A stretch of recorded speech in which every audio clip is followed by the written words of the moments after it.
Okay, so get this right. President Trump, he renamed the Gulf of Mexico to the Gulf of America. Yeah. And now Mexico's thinking about suing Google because they put the new name on Google Maps. Wow. I know. It's pretty wild. Yeah. We've got a bunch of news articles and some legal analysis here. Should we just dive right into this whole geopolitical thing? Let's do it. Okay. Yeah, it's a fascinating situation for sure. Right. It feels a little bit like we're in a political satire, but this is real. It is very real, yeah.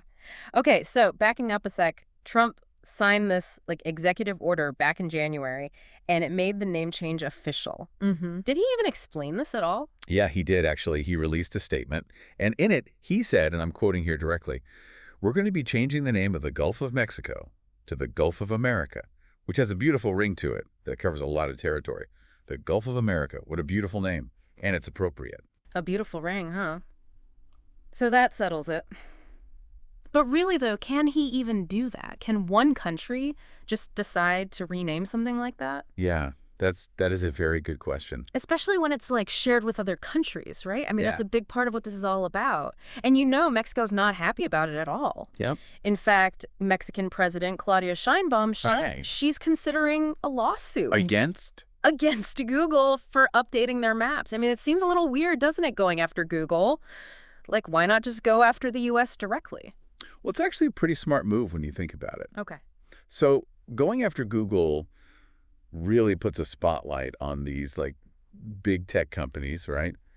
And how much power they actually have when it comes to shaping global, perceptions, maybe even swaying international disputes. I see what you mean. For a lot of people, Google Maps is the map, Yeah, it's true. I mean, I never use a paper map anymore, honestly. So if Google says it's the Gulf of America, then for a lot of people, that's the truth, Right. And Mexico is saying that, that messes with their, what's the word? Sovereignty. Sovereignty, yeah.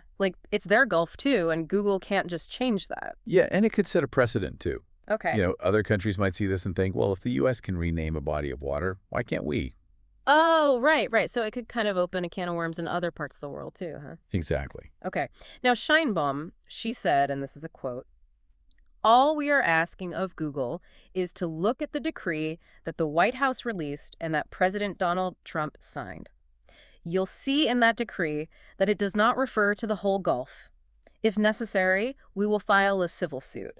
Our legal area is already looking into what that would mean, but we hope that Google reconsiders." Yeah. So legally, do they even have a case here? Oh, that's where it gets really interesting. Mm. There's so many legal issues around maritime borders and international law, and then you bring in private companies like Google, and it gets even more complicated. Right. So where does that leave Google? What are they actually doing right now about all this? It's funny, they haven't made an official public statement, Oh, wow. but they have done something. So in the U.S., if you look at Google Maps, you see Gulf of America. Uh-huh. But outside of the U.S. and Mexico, you see both names, the old and the new. Oh, interesting. So they're trying to please everybody? Yeah, they're trying to walk this very fine line. Yeah.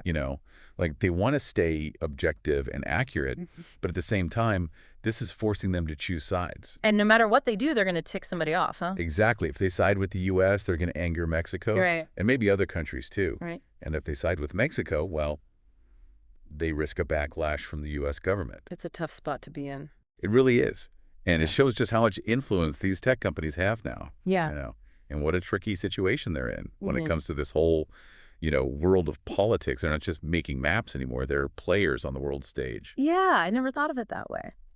Okay, so we've got the U.S. making the change, Mexico pushing back, and Google kind of stuck in the middle.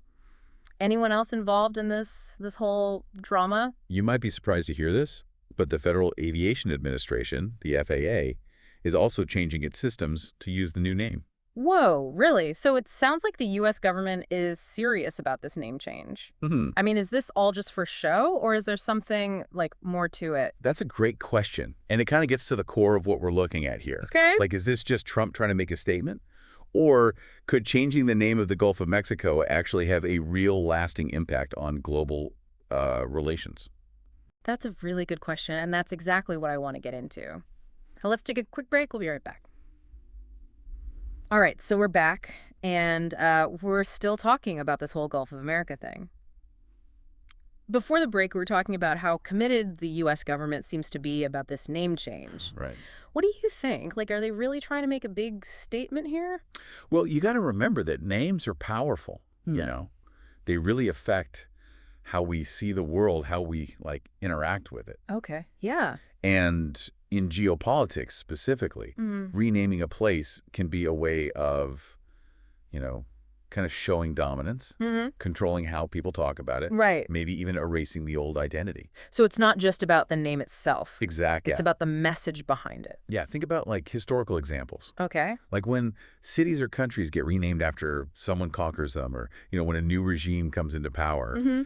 Those name changes, they weren't just like paperwork, they were symbolic acts. It was about solidifying control and making people see the place differently. So in this case, is Trump trying to, I don't know, project this image that America's in charge of the whole region? It's definitely possible to see it that way. Yeah. And I think that's probably why Mexico's so upset. Right. They see it as trying to downplay their presence, Yeah. their influence in the Gulf. It's almost like he's drawing a line and saying, okay, this is ours now. Exactly. And this can't be good for U.S.-Mexico relations, right? Yeah, I mean, it's definitely not going to help. They're already dealing with a lot of complicated issues, immigration, trade, you name it. And this just adds another layer of tension on top of all that. Exactly. Okay, so we've talked about what this means for the U.S. and Mexico. Right. But what about the rest of the world? That's a big question. Could this have a domino effect? Like, could other countries start renaming things too? It's possible, and that's a bit worrying. Imagine if, say, China decided to rename the South China Sea. That would definitely escalate tensions in that region. Right. This whole thing, this Gulf of America, it could have a huge impact on international maritime law, global geopolitics, It's kind of scary when you think about it that way. Yeah. So we should probably be paying attention to how other countries and organizations are responding to this. Absolutely, yeah. So far, the response from the international community has been pretty quiet, but that could change. The UN, they're all about promoting peaceful resolutions to international disputes, right? Right. They might have to get involved, especially if they think this is going to, destabilize things globally. It's crazy, isn't it? Yeah. Something as simple as changing a name could end up unraveling all these agreements and norms that have been in place for years. Yeah. I mean, it shows how interconnected everything is, right? Uh-huh. You do something in one part of the world, and it can have these huge unexpected consequences somewhere else. Okay, so back to Google for a second. What happens to them legally if Mexico actually does go through with this lawsuit? Oh, things could get really messy. How so? Well, Mexico could argue that by changing their maps, Google is basically helping the U.S. violate their sovereignty. Oh, okay. They might even claim that it's hurting their economy, like maybe scaring away tourists or investors from their coastal areas. So it's not just about a name on a map anymore. Right. It's about who has the power to decide what's real. And it's about how technology is playing a bigger and bigger role in all of this. Exactly. And what happens with this lawsuit could have huge implications for how tech companies operate globally. It could set a precedent, you mean? Right. It could be a whole new way of holding them accountable for how their platforms are used, even if they say they're neutral. This whole thing is really making me think differently about maps and online information in general. Yeah. Like, we assume they're objective, but they're not really, are they? It's a good point. We tend to take maps for granted, but they're not just neutral representations of the world. They're made by people, And those people make choices, and those choices are influenced by all sorts of things. Right. Power dynamics, history, even personal biases. Exactly. Wow, I've learned so much about this whole Gulf of America thing. I feel like I had no idea what was going on before, and now I'm seeing all these, global implications. It's a complicated issue, that's for sure. It really is, and it doesn't seem like it's going away anytime soon. No, we'll definitely have to keep watching this one. Yeah, this has been really eye-opening. I mean, we started with a name change, and now we're talking about geopolitics and technology and, the power of words. Before we go, any final thoughts for our listeners? I mean, this is a lot to take in. It is, yeah. It is a lot to think about, yeah. But I guess that's what we do here, right? Yeah, I guess so. Try to break down these, really complicated things into, I don't know, something that makes sense. So our listeners can, stay informed. Absolutely. Be a part of the conversation. So what's the big takeaway from all of this? I mean, this whole Gulf of America thing. Well, I think the biggest thing to remember is that even something that seems small, like even just changing a name, can have huge consequences, you know? Mhm. It's like it makes you think about the symbolism, the power dynamics, even in like everyday things. Yeah, it's easy to just think of this as like a political stunt. Yeah. But like we've been talking about, names and maps, they really affect how we see the world, you know? They can be used to like reinforce power or, I don't know, even rewrite history. Exactly.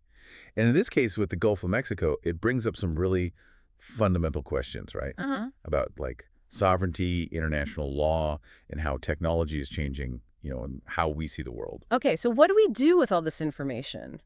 It's fascinating, but it's also kind of like overwhelming. I know, right? It is a lot. How do we even like begin to navigate all of this, like on a personal level? Well, I think the first thing is to be aware, Yeah. stay informed. Even if it doesn't seem like it directly affects us. Exactly. Right. Read the news, get different perspectives, challenge your own assumptions, talk to people who see things differently. So it's about being like an active participant, Exactly. not just like passively consuming information. Yes. And don't forget, your voice matters too. Talk to people about this, Share your thoughts online. Contact your representatives, your senators, if you're concerned about something. Make your voice heard. Right. So to wrap all of this up, I guess this Gulf of America thing, it's not just about a name, right? No. It's about all these bigger issues, geopolitics, international relations, and how technology is shaping everything. It shows how connected everything is. Something happens in one part of the world, Yeah. it can affect everyone. And it's a reminder to, stay informed, be critical of the information we see, and speak up. Exactly. Well, this has been quite a deep dive. I mean, we started with a name change, and now we're talking about, like, the future of international relations and the role of technology. It's crazy. Yeah. Yeah. It's been a journey. It has, but that's what we do here on the deep dive, right? We take these complex, sometimes weird topics and try to make sense of them. Absolutely. So keep those brains buzzing, stay curious, and we'll see you on the next deep dive.